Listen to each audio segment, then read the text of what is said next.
سڵای خواتان لێبێ ئەم کاتتان باش لە سەربڕخانەی قەرەگۆلین لە شارە سوور دیارە ڕێکخراوی خێرخوازی بەخشین هاوشەوەی ساڵانی پێشوش ئەم ساڵیش هەڵساوە بە ئەنجامدانی پرۆژەی قوربانی لە ڕێگەی دەزای خێرخوازی بەخشینەوە بە هاوکاری خێرخوازان کە ئاژەڵەکان دەستنیشان کراون. جا ژمارێک مامۆستای ئاینی لەگەڵ ستافی دەستگاکە هاتون بۆ سەربڕخانەکە بۆی کە لە ڕوە شەریعەکەەوە بیبینن کە چۆن ئەم پرۆسەیە جێبەجێ دەکرێت لە پاڵ ڕێکارە تەندروستیەکان. من دەچمە لای خۆیان با مامۆستا محمود جەناب پێما بێ با لە جەنابتەوە دەست پێ بکەم. سەلامت بی. ئەمڕۆ ئێوە بۆچی هاتن و نیەتان چی بوو لێرە چیتان کرد؟ بسم الله الرحمن الرحيم. الحمد لله والصلاة والسلام على رسول الله محمد وعلى آله وصحبه ومن والاه. والله براسي ما أمرو هاتين بو أوي سرداني دزغاي بخشيم كين لا أم قصاب خاني قرقولا ك يعني كوملك حيوان وكوبلين رشولاخ وحيوان سبيو أمانة سربرن دوای ئیبەخشنەوە بە فەقیر و هەژارانە هاتین بۆ هاتین کە ئەمە ببینین ئەلحەمدولیلا بینیمان کارێکی زۆر باشەوە چوین شوێنەی کە حیوانەکەی سەربڕین بە بەرچاوی خۆمان و حیوانەکانیان سەربڕیەوە بە شێوازێکی باش ئەوەی کە شەرایەتی ئیسلام داوایەکە بۆ سەربڕینی حیوان ئەوان بەو شێوازە سەریەبڕن و بەو شێوازەش بەسەر ئەیگرن و ئەیبەخشنەوە بە فەقیر و هەژاران یعنی ئەمە مای دڵخۆشیکەرە بۆ مسلمانان کە ینی دەستگای بەخشین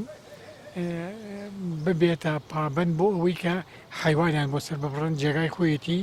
کە ئێمە لێرە یاعلانیەوە ئەکەین بەڕاستی دەستگای بەخشین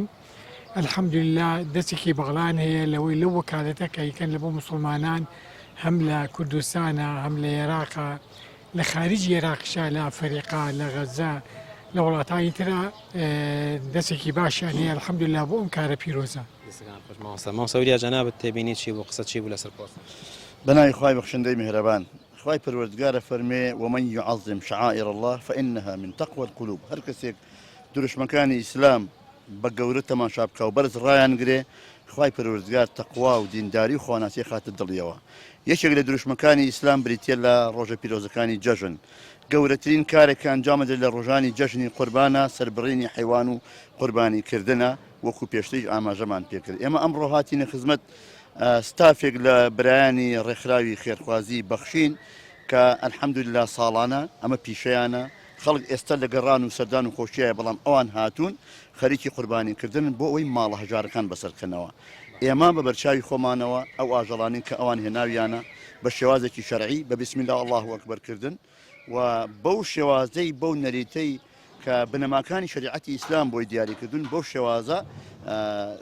قوربانیەکە ئەنجامەدەن و لە ڕابردوودا تاقیکراونەوە دەستێکی ئەمین بوون نوێنەری ڕاستەقینەی مسلمانان بوون لە هەر شوێنێک توانی بێتیان خزمەتێکی گەورەیان کردەوە ئێستش بەردەوام من لەو خزمەتە بۆ ئێمە بەش بە حاڵی خۆمان هاتوین لە خزمەتیان نبین و دەستخۆشیمان هەیە بۆیان لێرەشەوە داواکەین لە هەموو مسلمانان هەموو ئەوانەی کە نیەتی قوربانیکردنیان هێنا و ڕەنگە بە جۆرێک لە جۆرەکان یان دەرفەتی قوربانیکردنەکەیان نەبێ بیست بێرن بە ڕێکخراوی خێرخوازی بەخشین و ئەوان دەستێکی ئەمێنن قوربانیەکە گەێنە شوێنی خۆیان. سەیان ماساوە کرد باسی پرۆسەکەیان کرد حەزەکەم جەنابەت بە کورتی باسیەوە بکەیت تا چەند گرینگە مەسەل نێستا خەڵک بەڕاستی گۆشتی بۆ ناکردرێ ینی گۆشت کیلۆی نزیکەی 25-26 دینارە بۆ ماڵێکی فەقیر زۆر زۆرە لەم وەزعی خراپە ئەنی تا چەند گرینگە ئەم گۆشتە بە شێوەیەکی باش و هاوسەنگ بە کۆمانی کە دکتۆر محەممەدیان باسییا کرد بدرێ بە فەقیر و هەژار و بۆ بتوان سوودی لێ بکەین. بسم الله الرحمن الرحيم الحمد لله رب العالمين وصلى الله على محمد وآله وأمته أجمعين. ئێمە ئەمڕۆکە هاتین یەکەم ڕۆژی جەژنی قوربانە لەگەڵ ئەو کۆمەڵە مامۆستا هاتین دیارە ستافی دەستگای بەخشینیش لێرن کە لەم کوشتارگەیە هاتین بۆ خۆمان بە چای خۆمان بینیمان ئەو حیوانانە کە سەریان دەبرن ئەو ماڵات و مەڕ و بزنانە بەڕاستی وەکو بۆ خۆمان بینیمان بە ژێرێ شەریعەتی ئیسلامە بسم الله لێ دەکرێت الله ئەکبەر خەڵکی دەستپاک و خەڵکی پاک و خاوێن کە سەریان دەبڕن ئێمە لێرە بەڕاستی دەستخۆشیەکەین لە هەموو ئەو خێرخوازانەی کە هەستاون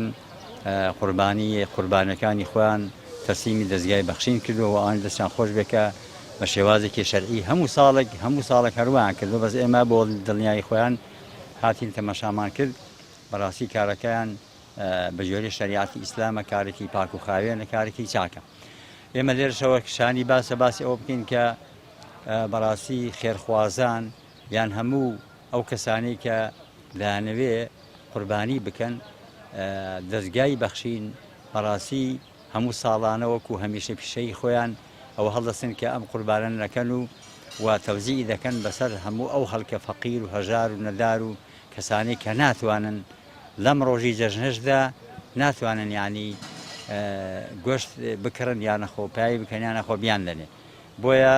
نەک هەر لە شاری سلێمانی لە شارەکانی کە لە شوێنەکانی کە دەستگای بەخشین هەڵدەستن بە جۆرەی توانای خۆیان هەرچەندێک بزانن لەکوێ فەقیر هەیە ماڵە ئەو ماڵانەی کە دەستیان کورتە و دەستیان کورتە و هەژارن لەدارن توانای گۆشتکردنیان نییە ئەمان پرسیارەکەن لە هەموو گۆشە و کەنارەکان لە شار و لادیەکان پرسیارەکەن ئەو خەڵکانی کە مستەحەق و شیاون بۆی کە ئەو گۆشتیان بدرێتێ ناوەکان دەنووسن و دوایی کە حیوانەکان قوربانیەکێکرا بەسەرەن دابەشەکەن لە هەرجێگایەک من لە هەر شوێنێک بن یاخۆ دەستیان خۆش بێ ئێمە لێرەوە دەستخۆشیەکەین لە هەموو ئەو خێرخوازە بەرز و بەڕێزانە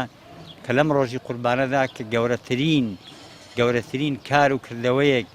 کە خۆشەویست بێ بەلای خۆی پەروەردگارەوە جەل جەلالوهو لەم ڕۆژەدا قوربانیکردنە خوێنشتنە لەبەر خاتری خوا دەستیان خۆش بێ خۆی تاالە نمونیان زیادکە و ئەم ئەوەی شانی باسە کە باسی ئەوەش بکەین دەستگای بەخشین نەک هەر لە کوردستانی خۆماندا هەستاون ئەم قوربانیکردن و خێر و سەدەقاتی خێرخوازەکان دەگەێنن بە خەڵکی هەژار و نەدار و ئەمانە بۆ هەموو شوێنەکانی دیکە بۆ ئەفریقیا بۆ ڕۆژ ئاوا بۆ ڕۆژهەڵات کوردستانی ڕۆژهەڵات بۆ شوێنەکانی دیکە بە کوردستانی خۆمان بەگشتی ئەلحەمدوللا سپاسی خوا دەکەین وە سواسی ئەو برانە کاردەستن بەو شاکارەوە بە کارێکی جوانە بەڕاستی داوا دەکەین خۆی پەروەردگار نمونیان زیادکە و تۆفیقیان بدە و داوا دەکەین خۆی پەروەردگار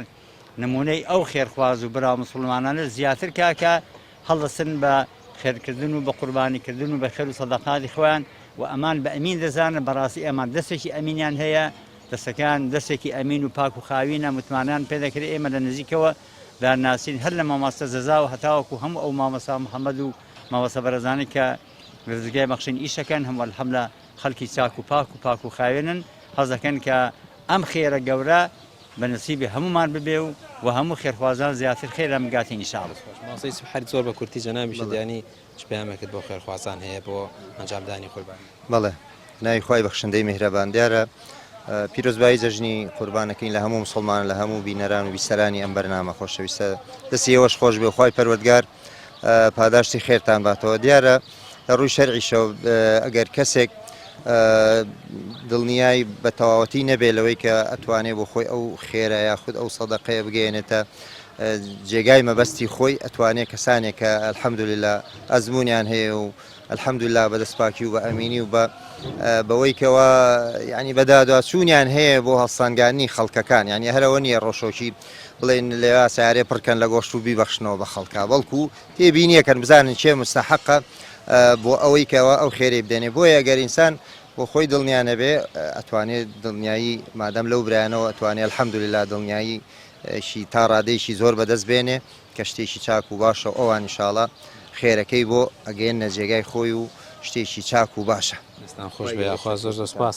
دەستان خۆش بێ یاخوا ئەمە جەماعەتی دەستگای خێرخوازی بەخشینی شەر لێنە خۆیان سەرپەرشتیەکەن و باسییانەوە کردووە سوپاس بۆخوا ئەم ساڵ پرۆژەکە باشترەوە خەڵکی باشتر هاتوو بەدەم پرۆژەکەەوە ئاژەڵی زیاتر هەم لە ناوخۆ هەم لە دەرەوە کراوە بە قوربانی